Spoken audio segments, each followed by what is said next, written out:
అధిష్టానం సరికొత్త వార్తల ప్రపంచం. అధిష్టానం వాక్ స్వతంత్ర ప్రజాబలం. వెల్కమ్ టు అధిష్టానం టీవీ ఛానల్. ముందుగా బులెటిన్ లో హెడ్లైన్స్ చూద్దాం. మీడియాను కూడా 5 ఏళ్ల పాటు ఇబ్బంది పెట్టారని నారా చంద్రబాబు నాయుడు అన్నారు. 22వ వార్డు కార్పొరేటర్ పీతల మోతీ యాదవ్ కామెంట్స్. రాష్ట్ర ప్రజలు జగన్ మంచి చేయలేదని తీర్పు చెప్పారు. ధర్మవరం వైసీపీ అభ్యర్థి మాజీ ఎమ్మెల్యే కేతిరెడ్డి తన ఓటమిపై భాగోద్వేగ పోస్టు చేశారు. రాష్ట్ర ఎన్నికల్లో 5 కోట్ల మంది ఆంధ్రులు గెలిచారని జనసేన అధ్యక్షుడు పవన్ కళ్యాణ్ వ్యాఖ్యానించారు. ఓటమిపై స్పందించిన వైసీపీ అభ్యర్థి కేకే రాజు, నిన్న జరిగిన సార్వత్రిక ఎన్నికల ఫలితాలు ఆశ్చర్యానికి కలిగించాయి. పిఠాపురంలో పవన్ గెలుపు, తన పేరు మార్పుపై స్పందించిన ముద్రగడ. శ్రీకాకుళంలో ఎన్నికల ఫలితాలు ఎన్డీఏ కూటమిలో జోష్ నింపింది. ప్రజలు తీసుకున్న నిర్ణయాన్ని స్వాగతిస్తున్నామని వైఎస్ఆర్సీపీ నేత కాకాని అన్నారు. ప్రజలు తీసుకున్న నిర్ణయాన్ని స్వాగతిస్తున్నామని వైఎస్ఆర్సీపీ నేత కాకాని అన్నారు. బుధవారం ఆయన మీడియాతో మాట్లాడుతూ వైఎస్ఆర్సీపీ అండగా నిలిచిన కార్యకర్తలకు ధన్యవాదాలు తెలపడం జరిగింది. దేశంలో ఎక్కడా లేని విధంగా వైఎస్ జగన్ అనేక సంస్కరణలు చేపట్టారని అన్నారు. ఆంధ్రప్రదేశ్ రాష్ట్రానికి సంబంధించి సార్వత్రిక ఎన్నికలు నిర్వహించి ఫలితాలు ప్రకటించి తెలుగుదేశం పార్టీ ప్రభుత్వానికి అవకాశం కల్పించడం జరిగింది. ప్రజా తీర్పుని గౌరవిస్తున్నాం. ప్రజలు ఎన్నుకున్నటువంటి ప్రజాప్రతినిధులందరికీ శుభాకాంక్షలు తెలియజేస్తున్నాం. రాష్ట్రంలో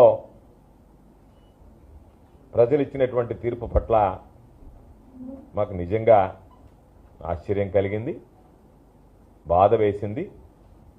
ఎందుకంటే ముఖ్యమంత్రిగా జగన్మోహన్ రెడ్డి గారు ప్రజలకు అనేక రకాలైనటువంటి సంక్షేమ కార్యక్రమాలను అమలు చేశాడు. దేశంలో ఎక్కడ లేనటువంటి విధంగా సంస్కరణలకు నాంది పలికాడు. ఈరోజు విద్య విషయంలో కానీ, వైద్యం విషయంలో కానీ, వ్యవసాయం విషయంలో కానీ, అన్ని వర్గాలకు సంబంధించినటువంటి ప్రజలకు సంక్షేమం అందించడంలో కానీ, ఎన్నికలకి 2019 ఎన్నికల మేనిఫెస్టోలో ఏదైతే నేను ప్రజలకు చేస్తానని చెప్పి ప్రకటించాడో దాదాపుగా 99% వాటిని అమలు చేయడంలో కానీ, ఎక్కడ రాజీ పడకుండా ఎన్ని రకాలైనటువంటి ఇబ్బందులు ఉన్నా పేదవాడికి అన్ని వర్గాలకు సంబంధించినటువంటి ప్రజలకి అండగా నిలవడం జరిగింది. కాబట్టి అటువంటి పరిస్థితుల్లో ప్రజలు తీసుకున్నటువంటి నిర్ణయాన్ని అందరం గౌరవించాలి. ప్రజలు ఆ నిర్ణయం తీసుకోవడానికి కారణాలు ఏంటనేటువంటిది కూడా మేము ఒకసారి అంతర్గతంగా పార్టీలో కూడా సమీక్షించుకోవడం, దానికి సంబంధించినటువంటి ఒకసారి ఎందుకు జరిగిందనేటువంటి దాని మీద కూడా ఒక ఆలోచనకు రావడం జరుగుతుంది. అయితే వైఎస్ఆర్ కాంగ్రెస్ పార్టీకి ఈరోజు అండగా నిలిచినటువంటి నాయకులు కావచ్చు, కార్యకర్తలు కావచ్చు, జిల్లాకు సంబంధించి పోరాడి ఈరోజు వైఎస్ఆర్ కాంగ్రెస్ పార్టీ అభ్యర్థుల గెలుపు కోసం తీవ్రమైనటువంటి కృషి చేయడం జరిగింది. వైఎస్ఆర్ కాంగ్రెస్ పార్టీ విజయానికి కృషి చేసినటువంటి ప్రతి నాయకుడికి, కార్యకర్తకి జిల్లా నాయకత్వం పక్షాన అందరికీ హృదయపూర్వకమైనటువంటి ధన్యవాదాలు తెలియజేస్తున్నాం. అదేవిధంగా అధికారం అనుభవించినటువంటి వ్యక్తులం, ప్రజలు ఇచ్చినటువంటి అవకాశంతో శాసనసభ్యులుగా ఉన్నటువంటి వాళ్ళం, మా అందరికీ ఆ గౌరవము గుర్తింపునిచ్చినటువంటి వ్యక్తి మా నాయకుడు జగన్మోహన్ రెడ్డి గారు.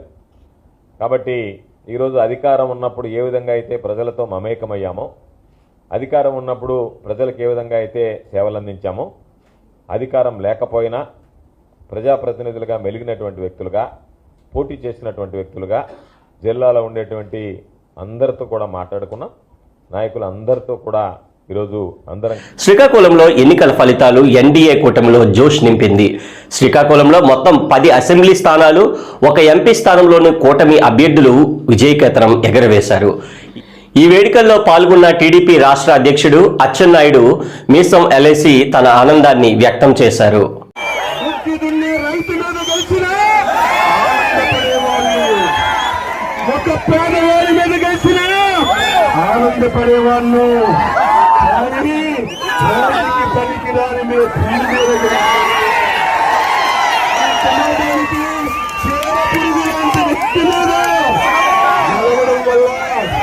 ఒక బాధ ఆవేదనుంది.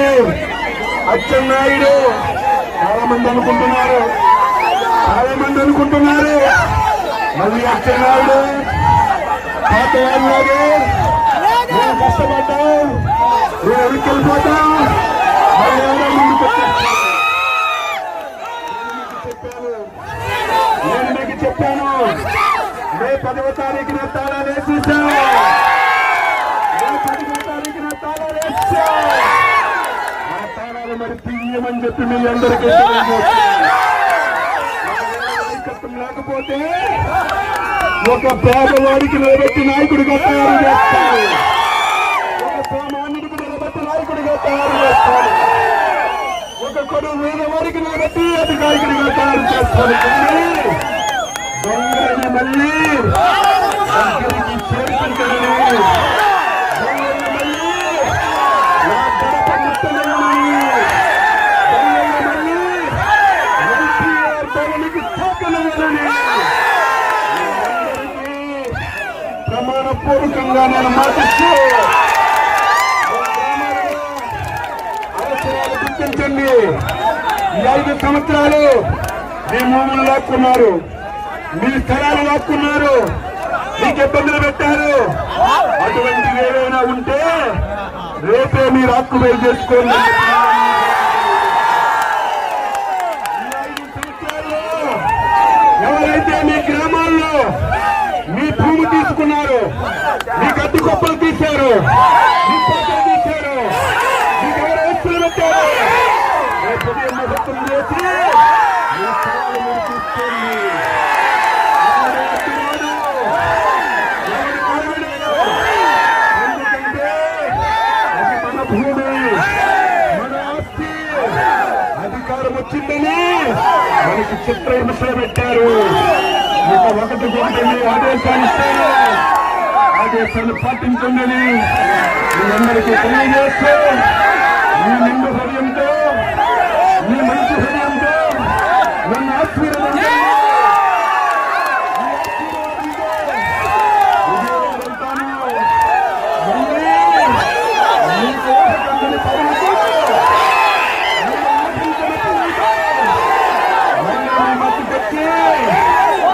మళ్ళీ ప్రజారంగంలోకి కష్టాలు బాధలు తీరుస్తానని, అందరికీ అవకాశం ఇస్తానని మరొకసారి మీ అందరికీ తెలియజేస్తూ, నా గురించి కృషి చేసినటువంటి నా తెలుగుదేశం పార్టీ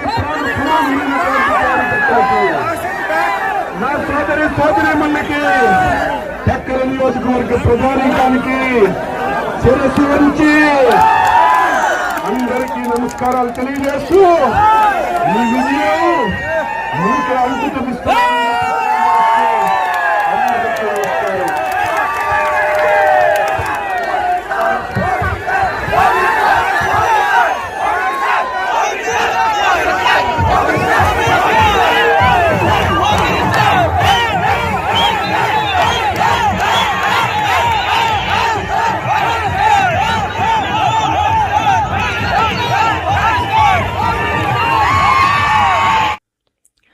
ఓటమిపై స్పందించిన వైసీపీ అభ్యర్థి కేకే రాజు, నిన్న జరిగిన సార్వత్రిక ఎన్నికల ఫలితాలు ఆశ్చర్యానికి కలిగించాయని విశాఖ ఉత్తర వైసీపీ అభ్యర్థి కేకే రాజు అన్నారు. ఎన్నికల కౌంటింగ్ అనంతరం బుధవారం ఆయన స్పందించారు. ఆయన ఈరోజు మీడియాతో మాట్లాడుతూ సీఎం జగన్మోహన్ రెడ్డి పాలనలో ప్రతి పేదవానికి సంక్షేమ పథకాలు అందించామని అన్నారు. అయినప్పటికీ ప్రజలు ఎందుకు వ్యతిరేకంగా ఓట్లు వేశారో అర్థం కావడం లేదని అన్నారు. ఈ 6 సంవత్సరాల కాలంలోనే నాకు అన్ని రకాలుగా కూడా నా వెన్నంటి నడిచిన పార్టీ నాయకులకు, కార్యకర్తలకు, అదేవిధంగా శ్రేయోభిలాషులకు, మిత్రులకు, అతి ముఖ్యంగా నా కార్యక్రమాల్ని ప్రజల్లోకి విస్తృతంగా తీసుకెళ్ళి ఒక నాయకుడిగా, ఒక సేవకుడిగా నేను చేసే ప్రతి కార్యక్రమాన్ని ప్రజలకు చేరవేసి నాకు రాజకీయంగా ఈరోజు ఓటమి పాలైన రాజకీయంగా నాకు గుర్తింపు తీసుకొచ్చిన పాత్రికేయ మిత్రులకి, మీడియా మిత్రులకి కూడా అందరికీ కూడా పేరు పేరున హృదయపూర్వక ధన్యవాదాలు తెలియజేస్తూ, మేము చిత్తశుద్ధితో ఈ నియోజకవర్గానికి సంబంధించి 5 సంవత్సరాలుగా 2019 నుంచి మొన్న ఎన్నికల వరకు కూడా ఏ కార్యక్రమం తలపెట్టినా నిజాయితీతో చేశాం. అవినీతి రహితంగా నేనైతే ఎక్కడ కూడా నాకున్న ఏ అధికారాన్ని కూడా సులాభం కోసం స్వార్థం కోసం కాకుండా నా వ్యాపారాలను కూడా పక్కన పెట్టి మంచి ఉద్దేశంతో రాజకీయాల్లోకి వచ్చాం. మనకున్న ప్రతి అవకాశాన్ని కూడా ప్రజాసేవకు వెచ్చించాలి అని ఎప్పుడు కూడా ఏ కోణంలోని కూడా ఎప్పుడు కూడా అధికార దర్పాన్ని ప్రదర్శించకుండా అధికారులతో సమన్వయం చేసుకుని ఈ నియోజకవర్గ అభివృద్ధి విషయంలో కానీ ఈ నియోజకవర్గానికి సంబంధించి ప్రజలకు సంబంధించి ప్రతి సమస్య పైన కూడా నిస్వార్థంగా నిజాయితీగా స్పందించి నిజాయితీగా ప్రజలకు సేవ చేశాం. ఎప్పుడు కూడా వ్యక్తిగత జీవితానికంటే కూడా వ్యక్తిగత జీవితాన్ని ఫ్యామిలీని కూడా పక్కన పెట్టి పార్టీ కార్యక్రమాల కోసం ప్రజలకి మేలు జరిగే కార్యక్రమాల కోసం ఏ అవకాశం ఉన్నా ఏదో రకంగా మనం వాళ్ళకి అందుబాటులో ఉండాలి అని అన్ని రకాలుగా కూడా పాటుపడ్డాం. కానీ ఈరోజు ప్రజలు ఇచ్చిన తీర్పుని తప్పకుండా స్వాగతించాల్సిన అవసరం ఉంది. ఎందుకంటే ఎక్కడో తప్పకుండా ప్రజలు ఏదో కోణంలో ప్రజల్లో అసంతృప్తి అనేది ఉంది. దాన్ని అయితే మేమైతే గమనించలేకపోయాం. ఎందుకంటే ఏదో పెద్దలు చెప్తూ ఉంటారు, ఆట ఆడేవాడికి ఆటలో లోపాలు తెలియవు, పైన వాళ్ళకి. దాన్ని మేము గమనించలేకపోయాం. మేమైతే ఏమరపాటుగా ఉన్నాం. 100% నాకు తెలిసి నేను మాట్లాడేది తప్పైనా ఒప్పైనా ప్రజలు మమ్మల్ని అయితే ఏమార్చారు. జనరల్గా ఎప్పుడైనా ప్రజలు ఓపెన్ అవుతారు. మొట్టమొదటిసారి అంటే నేను ప్రత్యక్ష రాజకీయాల్లోకి వచ్చి 6 సంవత్సరాలైనా నాకు సుమారుగా ఒక రాజకీయాల మీద రాజకీయ విశ్లేషణ అన్న చాలా రాజకీయ నాయకుల జీవితాలు చదివాం. ముఖ్యంగా 94 నాకు తెలిసి ఈ టైపు, ఎందుకంటే రకరకాల ఎన్నికల్లో ఒక ప్రభంజనాలు వస్తూ ఉంటాయి. ఇది ప్రజల దగ్గర నుంచి ప్రజలు మొట్టమొదటిసారి రాజకీయ నాయకుల్ని వాళ్ళకున్న ఇబ్బందిని బయటపడకుండా ఎవరు అడిగినా సరే తల ఊపి ప్రజలు ఏమార్చడం అనేది, నాకు తెలిసిన భాషలో ప్రజలు పార్టీని ఏమార్చడం అనేది నాకు తెలిసి నాకున్న అనుభవంలో నాకు తెలిసిన రాజకీయ చరిత్రలో మొట్టమొదటిసారి ప్రజలు రాజకీయ నాయకుల్ని పార్టీని కానీ ఏమార్చి వాళ్ళు అనుకున్న నిర్ణయాన్ని తూచా తప్పకుండా వాళ్ళు డిసైడ్ అయింది ఏదైతే వాళ్ళు అనుకున్నారో మనసులో ఉందో దాన్ని వాళ్ళు అమలు చేసి ఈరోజు ఆంధ్రప్రదేశ్ రాష్ట్రంలో తీర్పునిచ్చారు. తప్పకుండా ఆ తీర్పుని మేము స్వాగతిస్తున్నాం. ఎందుకంటే ప్రజా తీర్పుని ఎవరైనా సరే గౌరవించాల్సిన అవసరం ఉంది. ఈరోజు నాపై పోటీ చేసి గెలిచిన కూటమి అభ్యర్థి విష్ణుకుమార్ రాజు గారికి, అదేవిధంగా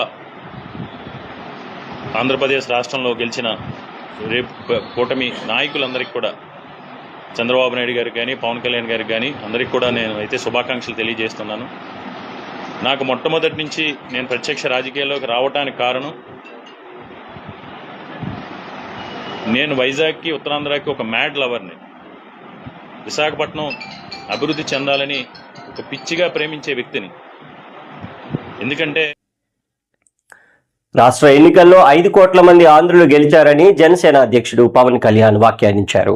రాష్ట్ర ప్రజలు అందించిన చారిత్రాత్మక విజయంతో తన బాధ్యత మరింత పెరిగిందని తెలిపారు. ప్రజలకు ఇచ్చిన మాట ప్రకారం జవాబుదారీ ప్రభుత్వాన్ని ఏర్పాటు చేస్తామన్నారు. టీడీపీ విజయం, భారతీయ జనతా పార్టీ విజయం ఏ స్థాయికి వెళ్ళిపోయిందంటే కేంద్ర ప్రభుత్వం అధికారంలో కూడా చాలా కీలకమైన అంటే ఈరోజు మనందరం కష్టపడింది, ప్రజలందరూ మనకి నమ్మకం పెట్టి మనం నిలబడి ఉంచింది, ఇది మర్చిపోలేదు. ఇప్పుడు దాకా పొలిటికల్ ప్రాసెస్లో గత 10 దశాబ్ద కాలంలో ముఖ్యంగా లాస్ట్ అర దశాబ్దం కాలంలో ఏ స్థాయిలో చూసాం. మనం ఒక కొత్త ప్రెసిడెంట్ ఇవ్వాలి పాలిటిక్స్కి. వ్యక్తిగత దోషం లేని క్యారెక్టర్ని అసాసినేట్ చేయని పాలిటిక్స్. ఈ మార్పు ఏదో రావాలి. ఎందుకంటే టీవీల్లో సినిమాలకి సెన్సార్ ఉంటుంది, టీవీలకి సెన్సార్ ఉండదు. సినిమాలు ఎవరన్నా కూర్చోబెట్టి ఏదైనా మాట్లాడితే, మన ఈవెన్ అసెంబ్లీలో మాట్లాడితే రికార్డు నుంచి తొలగిస్తారు. నాయకులు బయటకు వచ్చి మాట్లాడితే రికార్డు నుంచి తొలగించలేదు. చిన్నపిల్లలు ఉంటారు, కుటుంబాలు ఉంటాయి అని చోట మర్చిపోతాం మనం. సో అందుకని మనమే స్వీయ బాధ్యత తీసుకోవాలి, పర్సనల్ బాధ్యత మనమే తీసుకొని చేయాలి. చాలా అద్భుతమైనది ఏంటంటే, ఓడలు బండ్లు అవుతాయి అనడానికి నేను చాలా కాలం ఇదే వేదిక మీద చాలాసార్లు చెప్పాను. అంటే ఇది మనం నిన్న సభలో కూడా మాట్లాడమని చెప్తా ఉంటే, ఇది మనం ఇళ్ళకి కానీ పండగ కాదు, పండగ చేసుకునే సంబరాలు చేసుకునే సమయం కాదు, చాలా బాధ్యతగా ఉండే సమయం. ప్రజలు చాలా ఎక్కడెక్కడి నుంచో మారుమూల నుంచి, ఎక్కడ యుఎస్ఏ నుంచి వచ్చి కూడా ప్రాణాలు కోల్పోయి, అసలు రాత్రనక పగలనక తిండి తినక ఒక్కొక్కరు పనిచేసిన విధానం ఇవన్నీ కదిలించేసినాయి.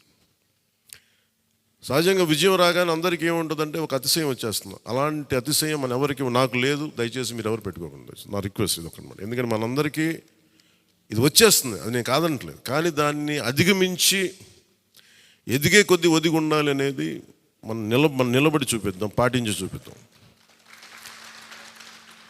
ఎందుకంటే నిజంగా జనం అలసిపోయారు. ఒక కొత్త తరహా రాజకీయం చూద్దాం, పాత విలువలతో కూడిన రాజకీయం చూద్దాం. అది మనం చేసి చూపించాలి, ఆ దారి వెంట నడిచి చూపించాలి. జనసేన ఆ రోజు నేను మాట్లాడితే, అంటే ఇది భగవంతుడు కరుణించాలి, ఇదేదో నేను పెట్టిన వ్యూహమో గొప్పతనమో నేను చెప్పట్లేదు. కానీ భగవంతుడి కరుణ, తల్లి కరుణ, ప్రజల ఆశీస్సులు, మద్దతు 2019లో ఒక్క సీటు కూడా ఉన్నది అటు ఇటు కాని పరిస్థితుల్లో ఈ రోజున జనసేన ప్రధాన ప్రతిపక్షంగా అసెంబ్లీలోకి అడుగు పెట్టబోతుంది. మీ అందరికీ దానికి సంబంధించి ప్రత్యేకించి శుభాకాంక్షలు. అధికారంలో భాగస్వామ్యం తీసుకుంటాం ఖచ్చితంగా. అది రెండింటి మధ్య ఎలాగ అనేది ఆ టెక్నికల్ ఆస్పెక్ట్స్ ఎలాగో చూడాలి. అది మీ అందరికీ నేను తెలియజేసుకుంటాను. అలాగే కేంద్రంలో కూడా మన ఆంధ్రప్రదేశ్కి కావాల్సింది చాలా కీలకమైన పరిణామాలు చోటు చేసుకున్నాయి. కాబట్టి ఆంధ్రప్రదేశ్ ప్రతి ఎంపీ చాలా బాధ్యత ఉంది. మన జనసేన నుంచి గెలిచిన బాలశౌరి గారికి కానీ, తంగెళ్ళ ఉదయ్ శ్రీనివాస్ గారికి కానీ చాలా బాధ్యత ఉంది. ఇది మీ ప్రతి కదలిక, మీ ప్రతి మాట. ధర్మవరం వైసీపీ అభ్యర్థి మాజీ ఎమ్మెల్యే కేతిరెడ్డి తన ఓటమిపై భాగోద్వేయం పోస్టు చేశారు. తను వైసీపీ పార్టీ ఏ కారణంతో ఓడిపోయామో అంతుపట్టడం లేదని అన్నారు. నాన్ లోకల్ వ్యక్తి అయిన సత్యకుమార్ గెలుపొందడం ఆశ్చర్యానికి గురి చేసిందని అన్నారు.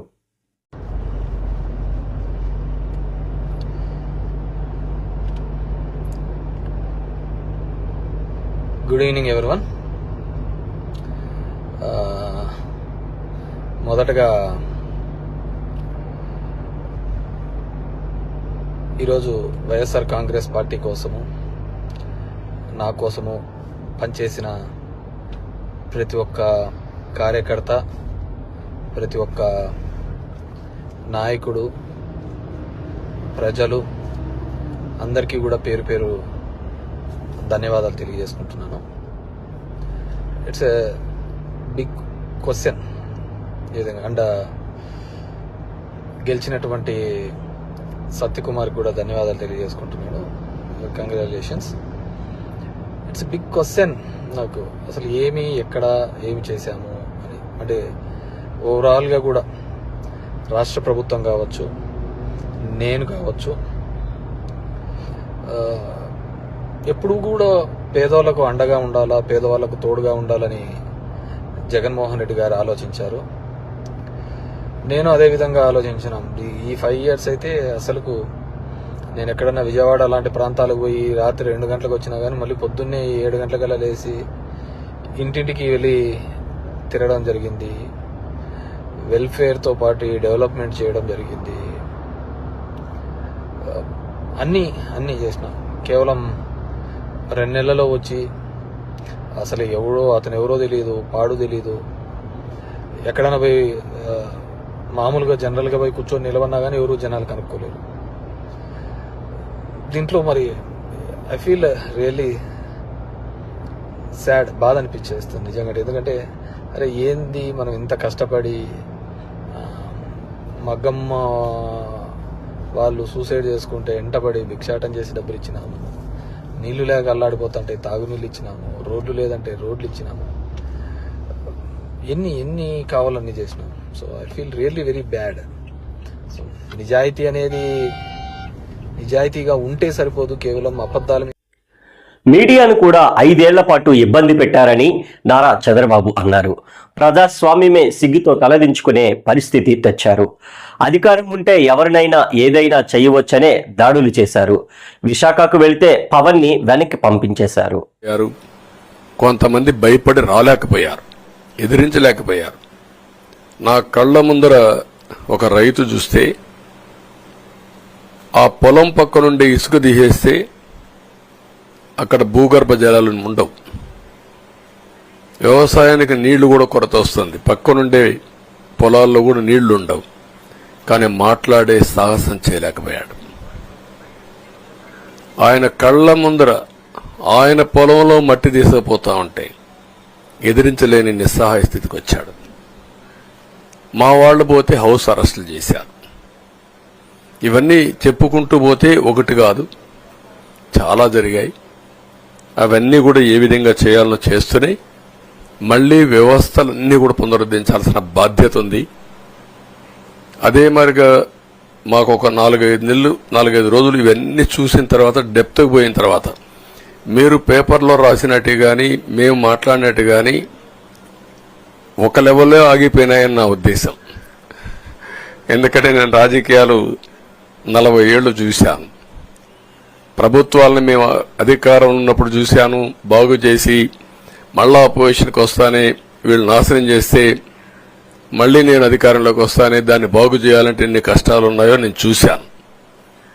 ఒకప్పుడు పవర్ సెక్టర్ మీరు చూస్తే కరెంట్ ఎప్పుడు వస్తుందో ఎప్పుడు పోతుందో తెలియని పరిస్థితి నుంచి హైదరాబాద్లో విద్యుత్ సౌధ దగ్గర రాఘవరెడ్డి ఉండేవాడు, కమ్యూనిస్ట్ లీడర్.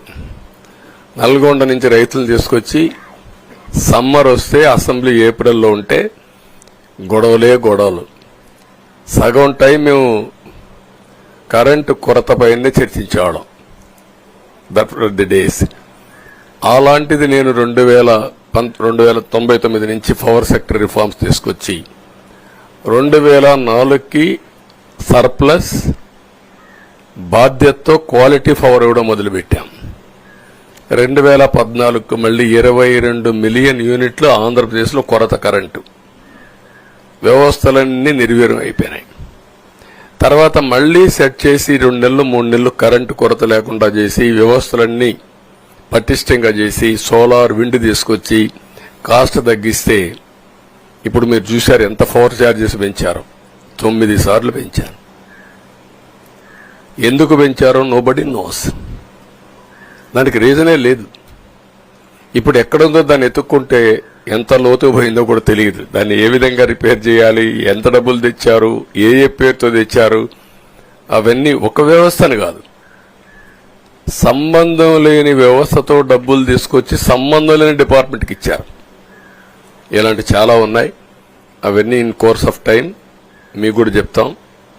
అల్టిమేట్గా ఇదేదో మేము అధికారం అంటే జుబిలియంట్గా బ్రహ్మాండంగా ఉందనుకోవడానికి కాదు. ఒక బాధ్యతతో మా మీద ఎంత నమ్మకం పెట్టుకున్నారో ఈ ప్రజల్ని మళ్లీ ఒక దారి చూపించే మార్గం మేము చూపిస్తాం. ఇంకొక పక్కన మీరు ఒకసారి ఆలోచిస్తే ఇదే అసెంబ్లీలో నాకు, మా కుటుంబానికి, మా మిస్సెస్కి జరిగినటువంటి అవమానానికి నా జీవితంలో ఎప్పుడూ బాధపడలా. నా మీద బాంబు